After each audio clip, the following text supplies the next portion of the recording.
Salut tout le monde.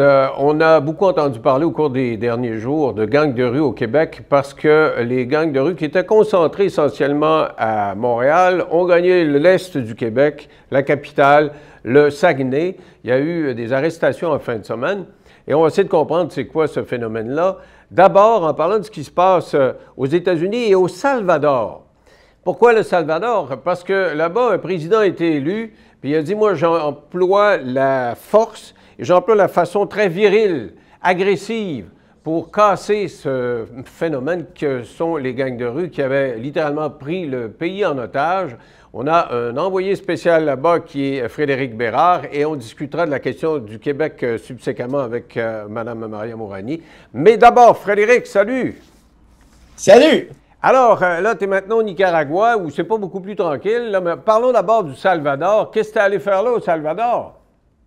Ben écoute, j'ai été fasciné, moi, quand j'ai vu passer, Denis, le fait que le président actuel, Bukele, s'autoproclamait, il s'autoproclame encore, le dictateur le plus cool du monde. Ça, Ben oui. c'était son slogan. Quand j'ai dit, OK, là, on est rendu là, on se vante d'être un dictateur cool. Disons, aïe aïe. Alors, j'ai décidé d'aller jeter un œil. Puis, écoute, quand je suis arrivé, j'ai compris, ben, j'avais fouillé un petit peu avant, là, mais j'ai compris à quel point euh, il y a un gros dilemme qui se pose. Là. Tu connais mes postures là, comme constitutionnaliste, puis défendre l'État de droit et tout. La réalité, ben, on y reviendra, j'imagine, mais c'est que ce gars-là a nettoyé la soue à cochon, mais de manière spectaculaire. Il y a de ça pas si longtemps. Tu avais 75 000 petits bums, là, des membres de gangs de rue, mais pas des affaires de ticlins de vol de slush poppy au dépanneur couche-tard, là. C'est plutôt du gros crime organisé. Euh, il a fait en sorte que tous ces gens-là se sont ramassés en dedans, ni plus ni moins. Là, apparemment qu'il y en a 65 000 actuellement. Il a fait construire avec l'aide de la Chine qui a financé ça, la plus grande prison du monde, disent-ils. C'est ça, Et dans cette plus grande prison du monde-là, lui, il a déclaré l'état d'urgence, puis tout d'un coup, avec l'armée, il a arrêté, semble-t-il, 66 000 personnes qui seraient dans la grosse prison actuellement. exact. En fait, ce qui est arrivé, c'est quand il a été élu pour la première fois, parce qu'il aurait été réélu après de manière pas très constitutionnelle, on en parlera peut-être, en tout cas, tu décideras, mais quand il a été élu la première fois, écoute, les gangs de rue au Salvador, là, je répète, là, c'est pas des maudites farces, là. Je te conte deux, trois histoires, là. OK, ouais, donne-nous une idée, là, justement, jusqu'à Je quel te point donne c'est une idée. profond, là. Moi, où j'habitais, là, c'était à San Diego, qui est un des quartiers les plus pauvres. Et j'étais dans une espèce de raccoin, si tu veux, de sens unique, où, par définition, ben, tu peux pas vraiment te sauver, là. Alors, les gangs de rue attendaient les gens comme moi, par exemple, et leur faisaient la passe, de un. Tous les commerçants là-bas devaient payer leur cote au crime organisé. On a ça ici, au Québec en termes de bars et tout ça, là. Mais ici, c'était même le petit vendeur de cossins, de bracelets, par exemple, dans la rue. Lui, devait payer sa cote au crime organisé. Il accrochait des gens en leur disant, une famille, en disant là, vous allez nous passer, c'est dégueulasse ce que je veux dire là, votre fille la plus grande, vous allez nous la passer pendant une couple d'heures, puis si, pour la violer, évidemment. Mhm. Puis si vous ne la passez pas, ben on tue toute la famille. Ok? Tu vois le genre un peu. Je suis allé visiter je pense que c'est ouais, le plus haut volcan du Salvador, c'est Santa Ana. Mhm. Magnifique par ailleurs, vieille affaire, c'est fantastique. Il y a de ça 2, 3 ans, les guides, Denis, parce que moi je m'étais pris un guide privé, Mhm. avaient des mitraillettes. Parce qu'il avait peur des gangs de rue à ce moment-là, là. Tu te promènes avec ton guide, tu sais, tu t'en vas faire une randonnée, je sais pas moi, au 7 chutes à Saint-Zénon, puis ton guide, il y a une mitraillette. Tu sais, habituellement, c'est Ouais. signe qu'il y a quelque chose qui ne va pas. Malgré ça, il y a des guides qui se faisaient tirer, incluant des policiers, puis ils ont déjà, puis c'est arrivé à plusieurs reprises apparemment, commis des viols collectifs devant tout le monde. Et là, tout ce que je te dis là, c'est en plein jour, là. Tu sais, c'est pas à 4 heures du matin. Les restaurants fermaient à 7, même encore aujourd'hui, il y en a qui ferment à 7 heures le soir parce que les gens avaient peur d'être dans les rues. Donc, Ah ouais. ferme la parenthèse, Bukele débarque là et il essaie de faire une entente de bonne foi avec les leaders des gangs en disant, écoutez, là, calmez-vous un peu, là, puis je vais vous donner des petits bonus. Les leaders ont dit, ah ben, ok, c'est correct. Ils se sont serrés à la main, ils ont, on va tirer un peu moins de guns, puis on va se faire payer par l'État. Tu sais, c'est quand même une drôle Ben ouais. d'approche. Évidemment, il ne pas la tête à Papineau pour comprendre que ça n'a pas marché bien longtemps. Ils ont recommencé à tirer à gun, que veux-tu? Et là, pour que les disent, ah ouais, on avait une entente, vous avez violé l'entente, regardez bien ce qui va se passer. Le party est fini. Il a adopté l'état d'urgence, comme tu le disais, en 2021. Et là, il s'est mis à dire, bon, écoutez, là, les policiers, et les soldats, je vous donne des bonus pour chaque détenu. Alors, évidemment, qu'est-ce que tu penses qui est arrivé?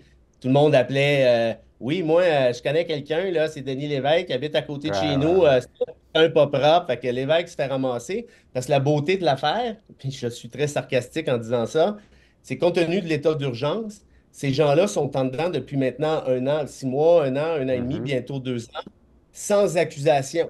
Non, évidemment qu'il y a un paquet de pas propres là-dedans, on s'entend bien, mais il y a quand même une portion importante d'innocents qui se sont fait stouler, passe-moi l'expression, par Joe Bin, qui voulait ramasser, en tout cas. Bref. Et je Et là, disais que c'est ceux qui ont des tatouages, parce que dans les gangs de rue, c'est comme commun d'avoir des tatouages, il faut se faire tatouer. Ceux qui ont des tatouages sont souvent fait dénoncer puis ont été arrêtés juste parce qu'il y avait des tatouages.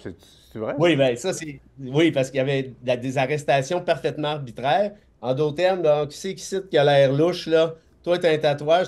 Écoute, les gars, j'en ai des tatouages, là. J'en ai un, c'est T'avais Albert Camus, t'avais d'ailleurs, pas mon peur de préféré. t'avais pas peur de te faire arrêter ou tu avais les manches Ben, longues?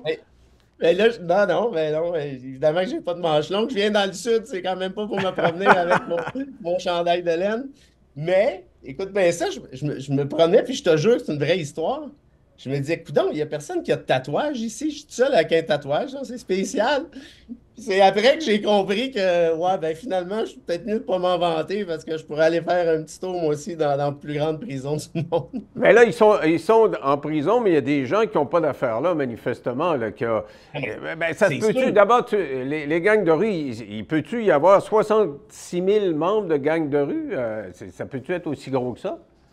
Il y en avait selon les estimations, puis là, évidemment, j'imagine que c'est assez approximatif, là, mais il y avait, selon les estimations, 75 000 individus appartenant à des gangs de rue à divers degrés. Là, tu en aurais, comme tu l'as dit, là, 66 000 en dedans, donc il en resterait 9 000 en leur tête. Il y en a qui sont partis aussi, là, tu sais, ça, j'en sais rien.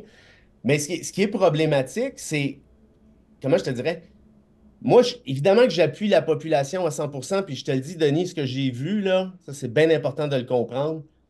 C'est ça ma conclusion. Moi, j'ai vu un peuple libéré. Regarde, si tu veux, tu as interviewé quelques personnes. On va écouter comment s'expriment, ces personnes-là, pour décrire justement l'avant et l'après. Right now, if I had a friend that is from another neighborhood or something like that, I can go without any fear. I can feel relaxed and happy to visit my friends that some years ago I couldn't do A that. normal life. Yeah, it is a normal life. Alors, quand tu dis que la population est soulagée, c'est assez évident, là. Ah non, non, et puis là, ce que tu as montré à l'écran, je te le dis, là, c'est unanime. Unanime. Ah ouais? Il n'y a personne qui me dit, ah, ça va trop loin. Il y en a un ou deux qui ont des réserves, parce que moi, ce que je leur dis, puis je suis pas là pour, j'étais pas là pour juger, moi, là, tu sais, je suis là pour comprendre. Et je dis, là, vous lui en donnez pas mal de pouvoir à ce gars-là. Il dit, oui, mais on l'aime. C'est parfait. Mais le jour qu'il aura tous les pouvoirs, parce que c'est ça qui est en train de se passer, il s'appelle lui-même le dictateur le plus cool du monde. Tu sais, je ne sais pas comme s'il s'en cachait. Là, une fois qu'il va avoir ramassé tous les pouvoirs, le jour où vous ne l'aimerez plus, qu'est-ce que vous allez faire pour vous en débarrasser? Ils m'ont tous répondu à peu près, on verra rendu là, Ouais. ni plus ni moins. Mais je les Et comprends, on verra. aussi, C'est-à-dire que tu as un problème qui est patent. Là, le pays est paralysé tellement. L'extorsion, tu parles de l'extorsion, là. Tout le monde était extorqué. Tout le monde, tout le monde. Fait que, tu sais, t'as le baveux, il y a 3, 4 baveux de gang de rue, pas chez vous, de moi 100 piastres. Tu sais, je veux dire, donc, c'est oui, tellement paralysant que c'est sûr que autres, juste être capable de respirer le matin, tu es avec ta fille, tu es sûr qu'elle ne se fera pas enlever. Tu te feras pas harceler. Je veux dire, c'est extraordinaire, c'est ça, non? c'est clair. Puis j'irais même plus loin. Les chiffres officiels, c'est que le Salvador avait le plus haut taux d'homicide au monde. Il y a de ça 2, 3 ans, le plus haut taux, c'est-à-dire 38 meurtres par 100 000 habitants annuellement. Ce taux-là s'est réduit à 7 points Mhm. quelques. Donc, t'imagines, dans l'espace de peut-être 24 mois, ni plus ni moins. Fait que, clairement que c'est un succès qui est phénoménal. Moi, la seule chose que je dis par rapport à ça, puis encore là, je ne juge pas, c'est qu'il y a une manière, ils sont déjà en prison, ces gens-là. Les vrais, là, sont en dedans. Il y en a des pas vrais aussi qui sont en dedans, puis c'est là qu'est le problème. Accusez-les, déposez de la preuve, faites-leur un procès, puis ciao, bye. Moi, je veux dire, je vais approuver ça à 1 million de 1000%. Là, le problème qu'ils ont, c'est que tout le monde est en dedans. Donc, les vrais criminels, les semi-criminels, puis ceux qui n'ont pas d'affaires là. Quand je dis semi-criminels, il y en a qui frayent avec les gangs de rue, sont chum un peu, mais ils n'ont rien fait précisément comme tel. Bien là, si tu n'es pas capable d'accuser ces gens-là, à un moment donné, il faut que tu les libères. Puis là, c'est ça qu'ils ne veulent pas faire parce que l'état d'urgence s'applique encore aujourd'hui. Puis là, je t'épargne évidemment toutes les questions de corruption que tu imagines bien. Moi, j'ai reçu des témoignages par écrit. Écoute, c'est grave, là. Un fils d'une famille qui a rien à voir. En tout cas, je ne sais pas, je ne le connais pas, là, mais on me dit qu'il est parfaitement innocent, qui s'est fait ramasser par délation, puis blabla. Le gardien de prison lui dit toi, mon Lévesque, t'aimerais ça manger cette semaine? Bon, ben, écris à ta famille là, qui vire 160$ dans mon compte. Ah, ouais, ouais. C'est la corruption sur l'autre Fait que- bord, là. Ben, Ouais. voilà. Mais d'un autre côté, là, je sais, je te connais, Fred, le constitutionnaliste est là pour défendre justement les droits individuels. Mais dans une démocratie, là, tu sais, tu dis, c'est pas, ils ne font pas valoir leurs droits démocratiques, ils sont détenus justement sans mandat parce que c'est l'état d'urgence. Mais dans une démocratie, il faut que la majorité des gens adhèrent aux principes démocratiques. Quand on a un gros pan de société qui adhère pas, c'est plus une démocratie. Je veux dire, alors pour que ça redevienne une démocratie, il faut que cette gang-là soit mise au pas, non? C'est d'une façon ou d'une Ben, autre, là. ben, tu vois, moi, je pense qu'il y a une manière assez simplement d'opérer ça dans le cadre de l'état de droit. Parce que pour moi, l'état de droit et la démocratie, ça, ben, tu viens de le dire en quelque sorte, là, ça va ensemble. Tu ne peux pas avoir une démocratie sérieuse si tu n'as pas d'état de droit. Là. Tu sais, regarde, dans tous les pays du monde où tu n'as pas d'état de droit, tu n'as pas de démocratie. Puis comment on pourrait faire ça? Ben, tu sais, dans les constitutions, le droit à la sécurité, ça existe aussi. Ça existe au Salvador, ça existe au Québec, ça existe ailleurs au Canada. Donc, tu pourrais dire, regarde, moi, l'état d'urgence au début, c'est correct. J'en ai eu besoin pendant 1 an et demi, 2 ans pour ramasser toute la racaille. Ça va. Là, maintenant, par contre, là, je vais faire ce qu'on fait dans un état de droit. C'est-à-dire poursuivre les gens en vertu de la preuve que j'ai. Mais Puis Frédéric, si là, t'en- j'entends encore le grand idéaliste que tu es. Dans le pays là, où tu vis, là, où tu as vécu là, pendant quelques semaines, est-ce que quelqu'un irait, même après un an de paisibilité, de paix, là, est-ce qu'un an après, les gens iraient témoigner contre un membre d'un gang de rue? Quelqu'un irait témoigner contre le membre, il dirait, ils ont enlevé ma fille, ils l'ont violée, ou moi, ils m'ont extorqué 2000, je ne sais pas quoi. Tu penses que les gens iraient témoigner contre eux? Moi, je pense que la loi Non, du mais ça, silence prévaudrait encore parce que ce serait, hey, si tu témoignes contre lui, il y a quelqu'un, parce qu'il y en a encore qui ne sont pas en prison, qui va être cassé gens. J'ai l'impression que tu sais, tout ça, là, c'est beau, là, ton principe de dire hey, ça prend des accusations, ils vont témoigner contre lui, mais je pense que comme il n'y non, aurait mais pas de attends, témoins, tout le monde parce que toi, sortirait. deux affaires, c'est que tu limites ça à de la preuve par témoin, puis là-dessus, je suis d'accord avec toi. Évidemment que, en tout cas, moi, je n'irais pas témoigner contre cette gang-là, aussi fou que je puisse être, là, ça serait du suicide, on s'entend bien. Ça, tu as raison. Par contre, rappelle-toi au Canada, au début des années sais-tu, à la fin des années 90, début des années 2000, quand il y avait toute la guerre des motards qui Ouais. sévissait, notamment au Québec. Ben, Ottawa avait adopté une loi anti-gang, si tu te rappelles. C'était un amendement sérieux au Mhm. code criminel pour faciliter la preuve. Puis ça s'est fait dans le cadre d'un État de droit. Les tribunaux ont dit c'est tout à fait constitutionnel, ça ne viole pas les chartes parce que ça c'est justifié dans le cadre d'une société libre et démocratique et blablabla. En d'autres termes, tu peux canner du monde autrement que par témoignage parce que tes policiers, là, qui les ont arrêtés, ces gens-là, qui les ont vus, je veux dire, ils en ont de la preuve, là. C'est à ça que ça sert. Parce qu'autrement, c'est quoi passe-moi l'expression en anglais, le downside de ça? Ben là, c'est des gens qui n'ont pas d'affaires là. Puis là, nous, on se dit, oui, mais on a un peu un argument utilitariste, hein, c'est la loi du nombre. Il y a le plus de gens heureux que pas heureux, fait que ça va aller. Mais c'est parce que si c'était toi qui étais pogné dans une prison du Salvador, Je comprends, mais quand t'as- c'est quelqu'un du MS-13, on dit que c'est les plus violents des gangs, tout pays confondu, là. C'est les toughs. Puis il ah oui, y avait oui. le pays en otage, ils sont montés aux États-Unis, puis ça a l'air qu'ils commencent à flirter avec le Canada. Et c'est sûrement beaucoup la volonté des Américains de dire à ce président-là, hey, botte-leur là derrière, parce que l'autre, là, tu as de la population qui monte vers le nord, puis arrivent justement pour franchir la frontière parce qu'ils disent on a peur de se faire tuer par la gang et on va monter en haut aux États-Unis pour se protéger. Ils n'en veulent pas. Alors, donc, s'il y a une volonté américaine, puis en même temps, il y a quelque chose de très, très violent. Alors, on ne peut pas régler ça juste par des moyens normaux, démocratiques, juste des accusations. Là, c'est la manière forte. Tu sais, tu as Trump qui veut mettre un mur, mais avant d'aller au mur, s'ils ne montent pas parce que ça va bien, ils n'ont plus peur de leur monde autour d'eux, ça va être une bonne solution, non? Ben, deux affaires. Tu vois, moi, comme tu sais, je suis déjà allé faire des reportages à Guantanamo. Guantanamo, là, c'est un peu la même affaire que tu viens de dire, là. En fait, c'est très exactement ce que tu viens de dire. Tu as eu 780 détenus, il y a eu 41 accusations, il y a eu 2 condamnés. En d'autres termes, il y en a un sacré paquet, genre un gros pourcentage qui avait plus ou moins d'affaires, là. Ça, c'est un. Deuxième affaire, c'est vraiment intéressant ce que tu dis par rapport aux Américains, parce que ça serait pas étonnant, compte tenu de comment les États-Unis agissent en matière de droits fondamentaux, que ça se passe exactement comme tu le dis Non, là. c'est plus que des Sauf droits que- fondamentaux, Fred. Ils se protègent. Ils n'en veulent plus, là. Les immigrants, ça rentre, puis ils sont plus capables de les accueillir, même dans les États Oui, républicains, on les envoie à New York, puis New York, qui était très accueillante, ils veulent plus en voir, ils en ont trop. Alors, ils disent, si la paix s'installe dans ces pays-là, dans le Sud, ils ne monteront pas dans le Nord. Non, mais ce que je voulais dire, ce que j'ai dit, c'est quand on connaît ce que font les États-Unis en matière de droits fondamentaux, c'est qu'ils les bafouent, les droits fondamentaux, les Américains. Là. La CIA s'en fiche des droits fondamentaux. Écoute, je suis au Nicaragua actuellement.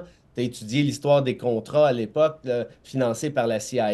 Écoute, les journalistes du Nicaragua, d'où je te parle, là, il y en a moitié en prison. On a fermé 12 universités. Il n'y a plus de manif possible. Puis ça, c'est financé par les États-Unis. Ceci dit, un petit bémol qui est intéressant, je pense. J'ai appris ça quand j'étais là-bas, c'est-à-dire au Salvador. Il y a une chicane actuellement entre Bukele et les États-Unis. Au point où les États-Unis ont dit Hey, tu t'es fait réélire inconstitutionnellement, tu n'avais pas d'affaire à faire ça, ça se fait pas. Mais j'ai dit depuis quand les États-Unis se soucient de la réélection illégale d'un ami? Or, la réalité, c'est que c'est plus des amis parce que la Chine est venue mettre ses grosses pattes au Salvador. Ils ont financé une grosse bibliothèque, une des plus belles que j'ai vues de ma vie. Le Bitcoin commence à rentrer, le dollar américain commence à se Puis faire ils ont tasser. contribué à construire la prison, je pense aussi, non? Les Oui, Chinois? oui, Ouais. puis d'autres choses aussi. Fait que là, tu as la Chine qui débarque. Puis Bukele, c'est vraiment un malin de chez malin, là. C'est pas Patof le clown, ce gars-là, là. C'est un sacré smart. Tout ce qu'il est en train de faire, c'est, dis-moi, là, je me mets de chummer avec la Chine pour faire des pieds de nez aux États-Unis. Puis là, évidemment, les États-Unis capotent. Donc, moi, je pense que ton hypothèse, théoriquement, est bonne. Mais dans les faits, je ne sais pas à quel Ah, OK, je point. comprends ce que tu veux dire. Mais parle-moi de la population, parce que tu es là, c'est ça qui est Ouais. intéressant. On a entendu 2 personnes tantôt dire écoute, ça va nettement mieux. Ça a l'air de quoi, là? Parce que tu dis au Nicaragua, c'est encore pesant parce qu'Ortega est là depuis une éternité. C'était le révolutionnaire qui est devenu le dictateur. Mais là-bas, là, au Salvador, c'est quoi le feeling? Là? Ça a-tu l'air le fun? Prendrais-tu des vacances Écoute, normales là-bas? Ou... ben, il y a pas de touristes, à Ah part ouais. une petite île de surf où j'ai vu 42 touristes, là. J'étais tout seul. Les gens ont encore énormément peur d'y aller, puis je comprends Avec parce que raison, est-ce que tu sens quand même qu'il y a des gens qui, à la mine patibulaire, se promènent dans les rues?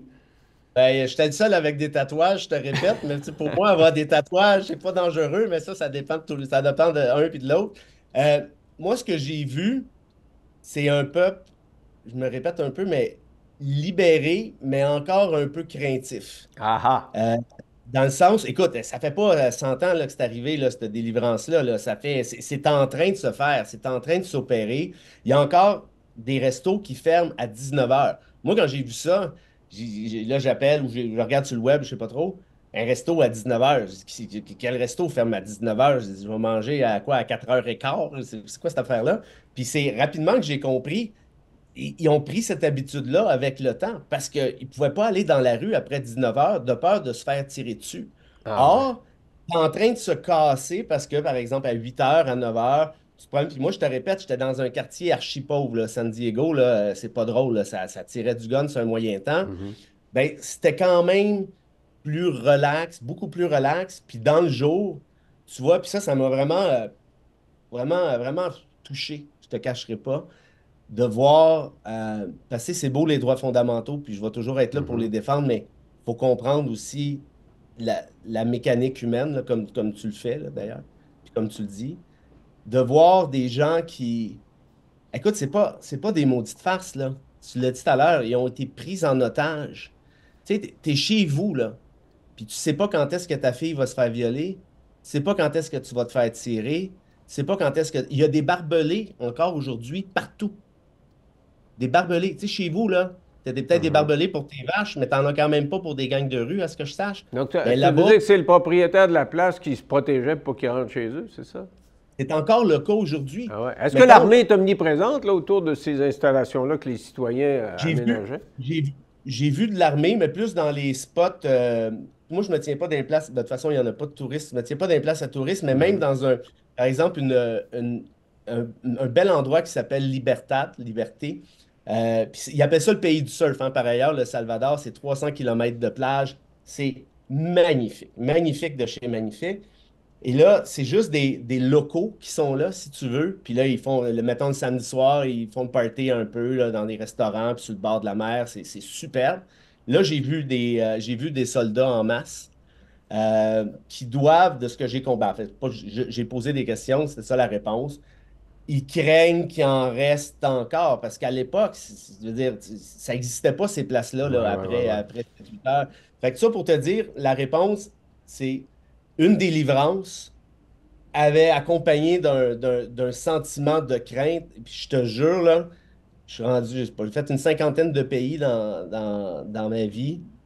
Puis celui-là, je vais le porter dans mon cœur longtemps parce que j'ai jamais vu quelque chose du genre. Être opprimé, être pris en otage par une faction de son propre peuple, j'ai Violente, jamais... une faction violente, là. C'est dans Ah, les plus mais violents, là, parce que je ne veux pas décrire les détails. Tu sais, déjà dire ce que tu as dit, c'est gros. Mais j'ai lu des reportages ce matin pour préparer l'entrevue, là, puis on décrivait ce qu'on faisait à des citoyens quand ils sont pas... Ils s'amusaient, c'est comme s'amuser à tuer du monde morceau par morceau. Mais il y a comme un plaisir sadique à le faire. En tout cas, c'était peut-être pas érigé en système, c'était peut-être pas recommandé pour tous les membres des gangs de rue, mais c'était dans la culture de ces gangs de rue-là de s'amuser à faire mal aux autres. écoute, oui, puis moi, les histoires qu'on m'a racontées, tu viens d'en raconter un peu, là, je t'ai raconté l'histoire au volcan et autres. Euh, c'est pas. Tu sais, on vit au Québec, puis c'est pas parfait, là, mais Québec, c'est quand même un État ultra méga sécuritaire. C'est bourgeois. Tu sais, tu fais voler un petit cossin dans l'auto, là, puis tout le monde vire fou. C'est pas de ça dont on parle, là. C'était un- une violence inouïe érigé en système. Puis par rapport au sadisme dont tu parles, évidemment que c'était sûrement pas tous les membres qui agissaient comme ça, mais reste que c'était monnaie courante. Les Mhm. histoires de viol collectif, de dépecer quelqu'un, de tirer pour le fun de tirer, je veux dire, c'était à semaine longue, là. C'est pas un accident, c'est pas une anecdote. Et c'est rendu aux États-Unis, tu sais, à Los Angeles, là, c'est un sport, là. Tu dis tirer n'importe où, là, il rencontre une auto, paf, tire dessus, t'es mort. T'as juste pas été chanceux, t'as croisé une auto où il y avait des gangs de rue dedans, là. Je veux dire, ils Euh, sont montés aux États-Unis. Et la question que je me pose quand tu me dis ça, là, ils en ont mis 66 000 dans la prison. Tu dis, c'est pas tous des criminels. Il y en a qui ont été faussement dénoncés ou ils sont pas accusés encore, là. Mais il y en a qui ne sont pas fait prendre.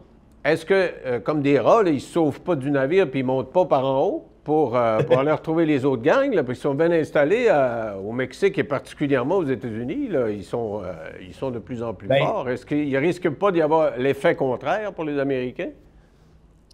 l'effet contraire dans quel sens? Dans le sens où, au lieu de se réjouir que les gangs de rue sont moins forts au Ah, Salvador, ça se dit, hey, ils s'en viennent chez nous. ben, écoute, il faut que tu saches ici, tu sais, en Amérique centrale, là, tout est pas mal limitrophe, hein. Tu sais, t'as le Salvador, t'as le Honduras. Le Honduras, moi, je suis déjà allé, là, 3 4 ans. Mhm. Là aussi, là, c'est rock'n'roll pas mal. Le Nicaragua, c'est, politiquement parlant, c'est le bordel. C'est un petit peu plus sécuritaire, mais t'as quand même ces enjeux-là. Là, je m'en vais, je devrais peut-être pas le dire, là, mais je m'en vais au Guatemala prochainement. Là aussi, ça joue du gun pas mal.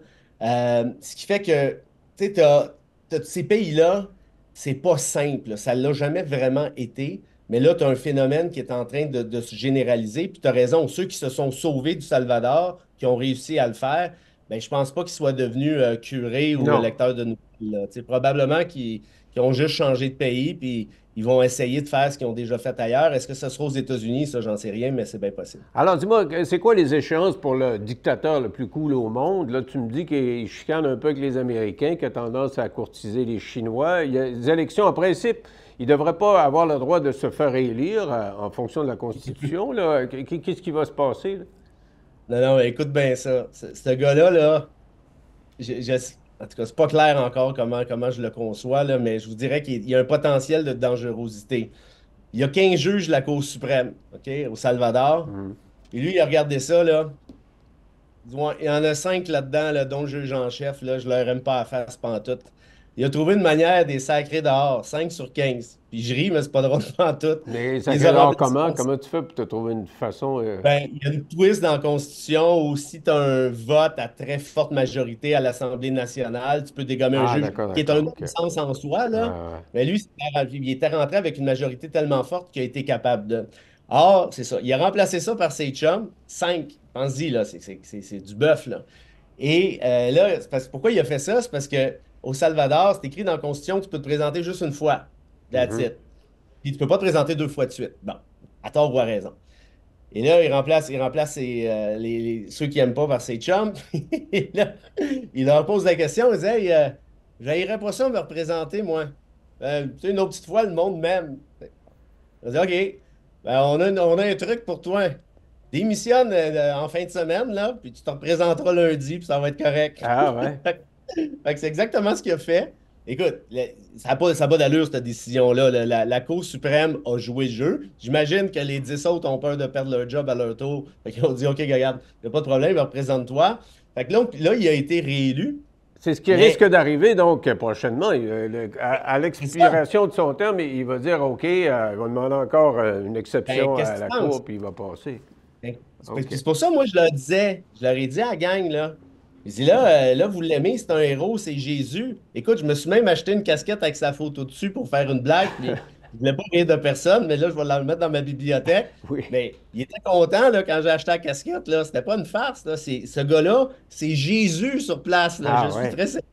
Oui, oui. Mais là, Non, je mais leur on ai le dit, comprend, Frédéric. Tu sais, dans ben ta vie oui, de tous les oui, jours, si tu n'as plus peur, avoir la peur au ventre tout le temps, là, bien sûr. l'anxiété, l'angoisse, là, puis pour des raisons, Mais- pas parce que tu t'imagines des choses, parce qu'objectivement, la criminalité règne dans ton pays. C'est juste normal quand il y en a moins, puis et d'après ce qu'on comprend, il y en a à peu près plus.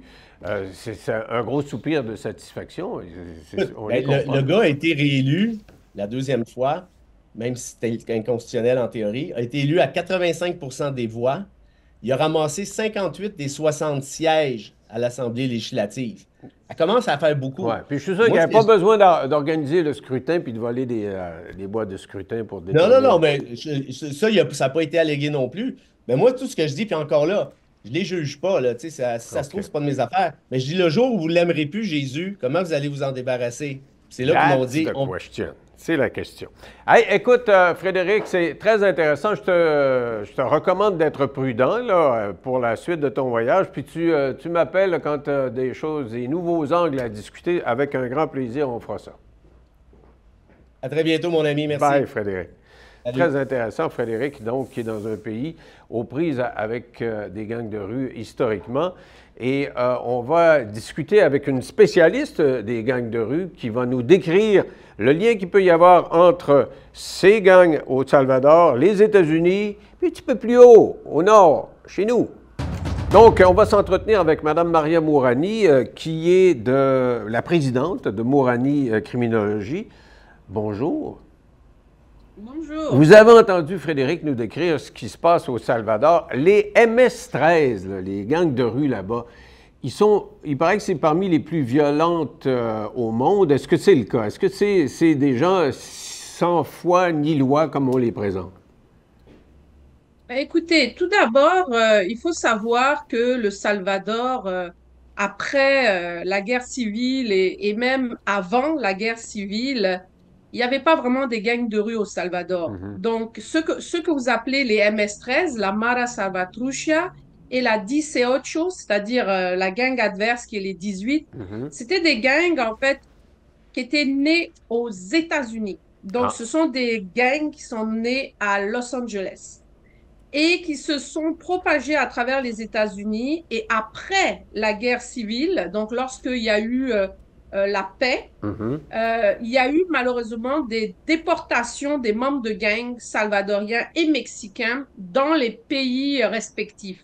Donc le Salvador, qui est un pays qui sortait d'une guerre civile, qui avait une population extrêmement jeune, même l'âge moyen était autour de 14 ans, beaucoup d'armes en circulation, des infrastructures complètement à terre, beaucoup de corruption, s'est retrouvé à devoir gérer les gangsters américains d'origine salvadorienne. Mhm. Alors, il y a eu tout un flot de ces criminels-là qui ont été carrément déportés au Salvador et ils sont arrivés dans un terreau fertile où ils ont pu s'incruster progressivement dans la société salvadorienne à tel point que, en tout cas personnellement, moi j'y étais aussi, j'ai parlé avec des membres des MS-13, j'ai parlé avec des 18, je suis allée dans plusieurs pénitenciers, j'ai parlé autant avec les gardiens, les autorités que les gars de gang hein, Mhm. aussi.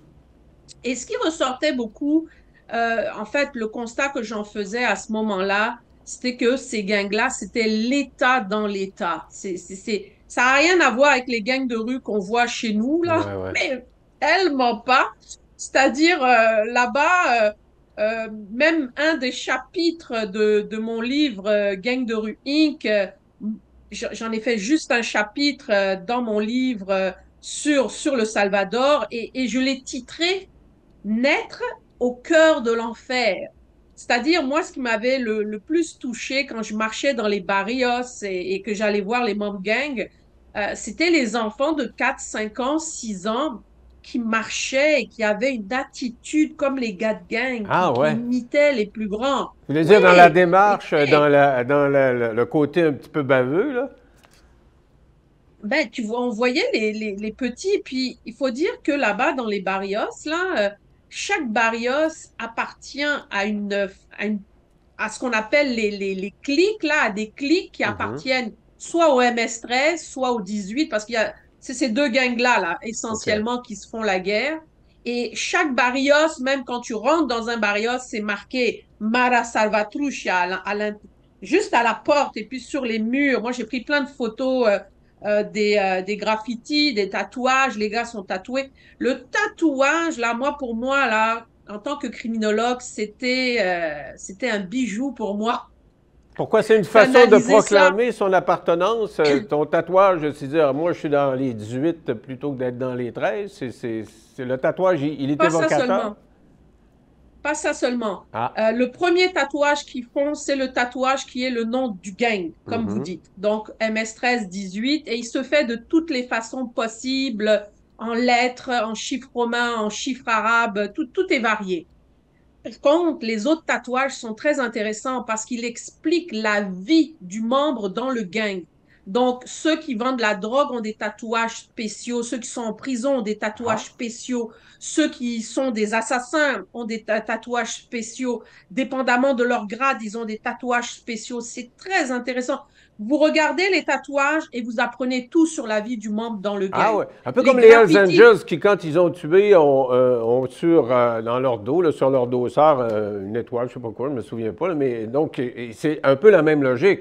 Est-ce que ça veut dire que quelqu'un qui a tué beaucoup, qui a violé, puis qui a des tatouages, il fait plus peur au monde? Les gens doivent être capables de lire ben, ces tatouages-là, je suppose. il faut comprendre que la relation au tatouage au Salvador, elle est bien particulière. Elle ressemble aussi beaucoup à celle du Japon où c'était juste les yakuza et les femmes des yakuza et les prostituées qui étaient tatouées. Mhm. Donc au Japon, là, si vous avez un tatouage, c'est extrêmement mal vu. Et dans les onsen, qui sont les sources thermales, c'est interdit le tatouage. Faut cacher ton tatouage, là. Même si Mhm. tu es un étranger et puis que tu arrives avec des tatouages totalement anodins, tu dois les cacher.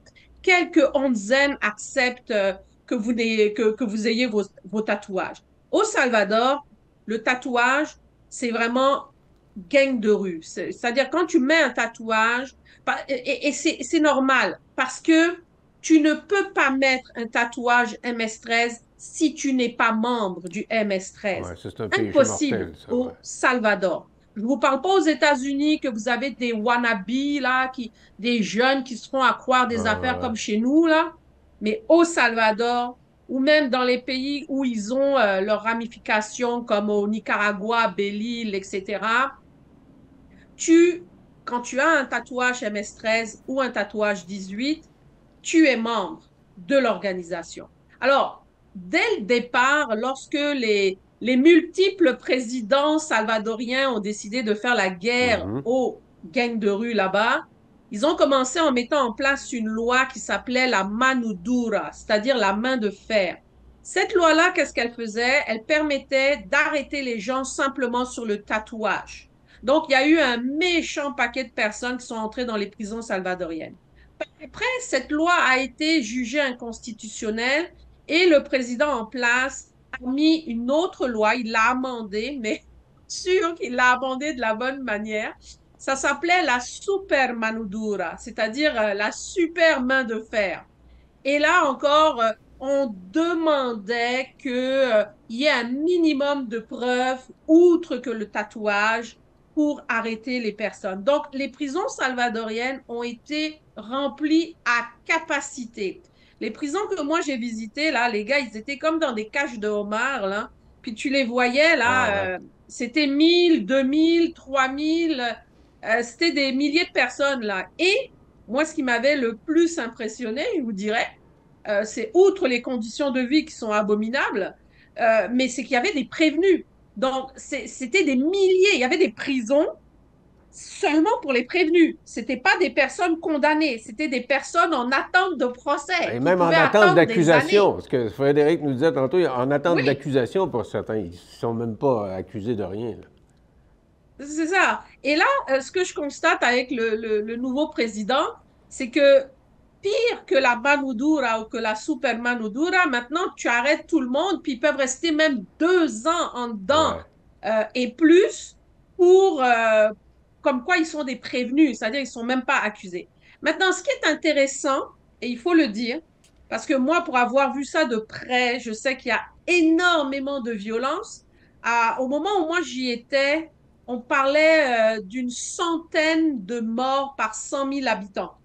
Donc, en 2015, là, c'était 103 morts par 100 000 Mhm. habitants et on parle de personnes décédées des suites des gangs de rue. Mhm. À cette époque-là, à ce moment-là, les gars pouvaient débarquer dans un autobus puis tuer tout le monde, Ah. juste pour faire pression sur le gouvernement, Juste pour avoir l'air pour foutre fort, la pagaille, pour faire peur au monde.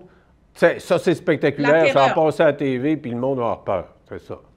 La terreur, c'est la terreur. Au Salvador, c'est la terreur. Moi, je vais vous donner un exemple. Les barrios où moi je suis allée, là, je suis allée seule avec un interprète. Bon, moi, je me débrouille quand même en espagnol, Mhm. mais pas tout à fait dans la parole. Donc, j'avais un interprète et j'avais une jeune criminologue avec moi qui travaillait à cette époque-là au Salvador, euh, au centre de sécurité publique. Enfin, bref, l'organisation n'existe plus. Et on était trois. Moi, j'étais avec mon appareil photo et puis mon enregistreuse là on était avec nos gougounes. On avait l'air d'une bande de jeunes qui partaient faire du camping là, ok. Mais là-bas là, ok, quand on rentrait dans les barrios, c'est parce qu'on avait l'autorisation des chefs de gang. Ouais. Sinon, on rentrait pas. Et quand je suis allée dans le Barrios La Concepción, qui appartient au 18, les jeunes, il y avait des jeunes qui essayaient de s'en sortir. Donc, moi, j'étais avec les jeunes, on faisait de la boulangerie, etc. C'était des membres de la 18, hein, les jeunes, là. Ouais, Ils avaient ouais, 14 ans, là. 14, 13, 12 ans, là. Puis, à un moment donné, je leur ai dit, qu'est-ce que vous aimez? Ils me disent, tu sais, les gens comme toi, ils viennent chez nous, ils prennent des photos, ils nous interrogent, puis après ça, on les voit plus. Là, j'ai dit, mais qu'est-ce que je peux faire pour vous? À cette époque-là, j'étais députée et j'étais allée durant mes vacances. ouais. Vous Mhm. voyez le genre de vacances que je fais. Ben J'étais oui. allée durant mon congé là, de Fred et l'été. vous Là. partagez ce point commun, là. Moi, mes vacances, j'aime autant aller dans un tout inclus au Mexique, mais bon, ça dépend des goûts. Voilà, moi, je suis allée, pas dans un tout inclus, mais je suis allée là-bas au Salvador. Et là, le jeune m'a dit, on aimerait ça avoir des souliers. Donc, il ne faut pas oublier que derrière ces barrières-là, et puis ces jeunes qui sont dans les gangs, c'est de la pauvreté, mais une immense pauvreté. Et donc, quand je suis revenue, j'ai fait une collecte dans mon comté. On a ramassé de l'argent qu'on a envoyé à Caritas, qui a payé des chaussures au Salvador pour les distribuer dans deux barrios, ceux des MS-13 et ceux des 18 pour les enfants. Donc, ils ont distribué les chaussures et c'est à ce moment-là l'ambassadeur du Canada au Salvador qui est allé distribuer ça, qui est allé faire un petit peu le show politique, si vous voulez, en mon nom, si vous voulez. Ah ouais. Mais quand il est allé avec les paramilitaires. Ah ouais. C'est ça. C'est Alors, que les même gars, la ils ont population est embrigadée puis doit se protéger de ceux qui mènent ça, là. Ceux en haut. Mais écoutez, là-bas, c'est pas les policiers là qui doivent faire l'ordre là, c'est les paramilitaires, Ah ouais. c'est des militaires. Et quand l'ambassadeur à cette époque-là, c'est ce qu'on m'a raconté, est allé là-bas et que les gens lui ont dit, il dit, mais comment cette femme-là, elle est rentrée ici? C'est impossible, si tu peux pas rentrer sans les paramilitaires. Mhm. Mais c'est ça le truc, c'est d'avoir les contacts avec les bons chefs de gang, etc. Et moi, Vous j'avais vous entendez quand bien même avec les chefs de un gang, bon. vous. Vous Ben, êtes chum avec eux autres. disons que mon contact avait des bons liens Ah, avec les d'accord, chefs de d'accord. gang et ce Pensez qui ça. a permis de pouvoir rentrer. Tout ça pour vous dire quoi? Tout ça pour vous dire que si même un ambassadeur puis des gens de l'État ne sont même pas capables de rentrer dans un quartier qu'on appelle les barrios, et en plus, c'est pas des quartiers immenses, là. Imaginez un labyrinthe avec des petites maisons l'une Mhm. à côté de l'autre, puis des petites ruelles comme ça, et puis tout est barricadé. Tu rentres, tu ouvres une porte, tu rentres là-dedans. Ça ressemble à peu près à ça, les barrios, mais tu peux pas rentrer là-bas si tu n'es pas un habitant du barrios, donc sous le contrôle d'un gang, d'une clique hein, de gang, et si tu, ou bien tu rentres avec les paramilitaires. Donc, on n'est pas au même niveau de dangerosité et de violence. C'est pour ça que vous me Alors, disiez, c'est quand moi je l'État, vois c'est l'État dans l'État, là. C'est un peu pour ça que vous me c'est disiez un ça État, tantôt. c'est un micro-État dans un État qui s'appelle le Salvador et c'est une guerre constante et la population est prise en otage. Mais là, la Donc, c'est sûr que population, quand un Madame, président, Madame Mourani, la population, elle est soulagée. C'est ce qu'on a vu, là. Les gens, ils disent, on est content, ce président-là a une main de fer, puis ils sont tous en prison, puis peut-être qu'il y en a qui n'ont pas d'affaires là, mais au moins, la paix sociale est là, elle existe, on la sent. Moi, ma question que je posais tantôt à Frédéric, est-ce que les gens des gangs de rue risquent pas de monter et d'avoir l'effet inverse de ce qu'on pensait, c'est-à-dire au lieu de faire du ménage aux États-Unis, parce que les États-Unis faisaient pression pour que ce soit très fort, ces représailles-là contre les gangs de rue, est-ce qu'ils ne risquent pas, ceux qui sont encore en liberté, de monter aux États-Unis? non, pas du tout. Pas du tout parce que il faut comprendre que ce phénomène-là, il ne vient pas du Salvador, il vient des États-Unis. Aux États-Unis, plus de 50 États sont occupés par des membres des gangs, des MS-13 et des 18. Est-ce qu'ils sont La aussi différence violents qu'au entre, Salvador? bien sûr, Ah la oui. seule différence là, c'est que les MS-13 des États-Unis sont constitués pas seulement de Salvadoriens, il y a aussi des Mexicains, c'est plutôt multiethnique, c'est normal parce que le gang là, il prend la couleur du territoire. Donc si sur le territoire c'est très mélangé, ben ça sera mélangé. Pareil pour les 18. Mais aux États-Unis, il y a eu quand même les 18 qu'on disait être des Mexicains, majoritairement des Mexicains, et puis les MS-13 étaient majoritairement des Salvadoriens. Mais au Salvador, c'est toutes des Salvadoriens. Mhm. Donc, vous voyez, c'est que aux États-Unis, même le FBI considère les MS-13, particulièrement les MS-13, les 18 aussi, mais particulièrement les MS-13, comme carrément des entités terroristes. Hein. Ah oui. C'est comme ça qu'il les qualifie. Il les considère comme des gangs, mais à la limite, un peu, s'il pouvait les mettre dans la liste des groupes terroristes, il les mettrait. Hein. J'ai déjà entendu plusieurs fois le FBI traiter les MS-13 de groupes terroristes. Parce Mais, qu'au fond, ce qu'il faut comprendre, c'est ouais, que ces allez-y. groupes-là, ils ont des techniques très violentes pour faire peur au monde. Ouais, Hein. Alors, et ils ont une structure qu'on associe aux gangs. Mais quant à moi, là, c'est du crime organisé, ouais, ouais. carrément, parce qu'ils ont des ramifications pour tout. C'est-à-dire, aux États-Unis, là, ils sont dans 50 États au moins. Et en Amérique centrale et même en Amérique latine, on les voit, là. Donc, ils sont là, là. Ils sont pas dans tous les États de l'Amérique du Sud, là, mais ils sont dans pas mal d'États. Et ils ont des hiérarchies, contrairement aux gangs qu'on connaît, c'est plutôt cellulaire. Et Mhm. puis bon, il y a des chefs un peu partout, puis tout le monde veut être le roi, là, comme on voit au Québec. Mais eux autres, là, ils ont des hiérarchies, c'est-à-dire chaque cellule a un leader, mais chaque cellule appartient à la Mara. La Mara, ils ont des signes, ils ont des codes pour se parler comme le langage des signes. Ils ont une Ah ouais. écriture qui leur est propre. Ils ont ils ont tout un rituel d'entrée dans le groupe. C'est presque une secte de la façon C'est dont vous me parlez de, là, de ça. Là. C'est plus qu'un crime organisé. Il y a un côté sectaire. c'est Là. un mélange. C'est un mélange un peu particulier. Moi, je vous avoue, parmi toutes les gangs que j'ai analysées dans ma vie, celle qui me fascine le plus, c'est la Mara Salvatrucha. Je trouve que ce gang est assez exceptionnel. Mais là, est-ce qu'au Québec, on l'a vu en fin de semaine, là, que les gangs, on avait l'impression que c'était à Montréal, puis c'est rendu à Québec, puis au Saguenay. Est-ce que ces vagues-là déferlent jusqu'au Canada? Et vous l'avez dit, vous avez noté qu'il y a une différence en tout cas, entre le Québec et les États-Unis, mais est-ce qu'on va devenir comme eux? Est-ce que les gangs ont des contacts? Est-ce qu'ils se parlent? Je ne sais pas moi, le gang qui sont rendus dans le sud des États-Unis ou un peu plus au nord, est-ce qu'ils parlent aux gens du Québec? C'est quelle sorte de relation ils ont?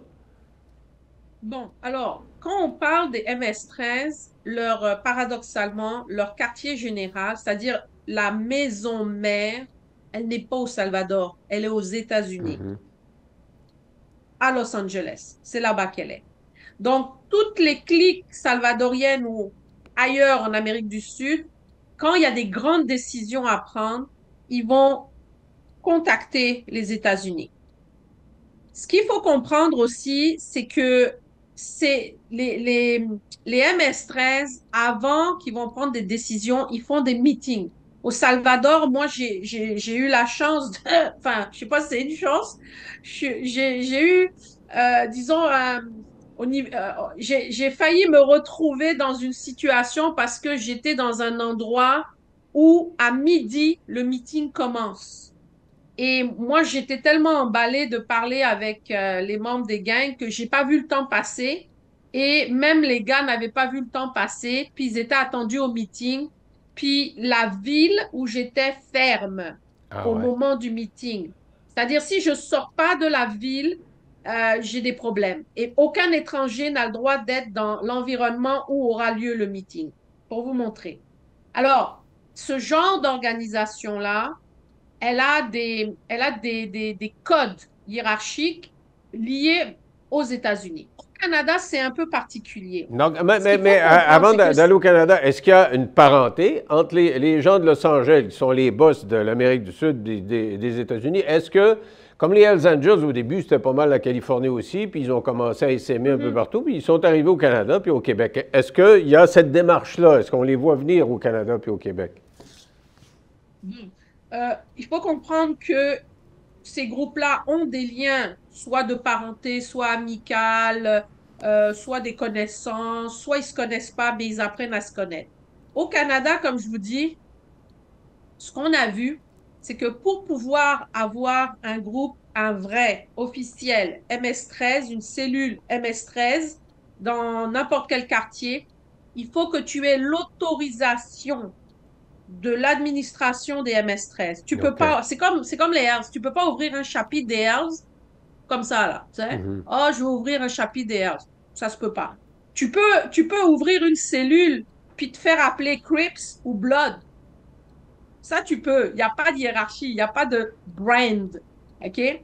Mais pour ouvrir un vrai MS-13, une vraie cellule MS-13, il te faut l'aval du Salvador ou des États-Unis. Donc, les deux gangs Donc, québécois dont en vous Ontario, parlez, là, est-ce qu'ils sont Est-ce qu'ils sont connus là-bas? Pensez-vous qu'ils s'occupent du développement au Canada ou si c'est trop anarchique pour dire on a des préoccupations sur d'autres territoires?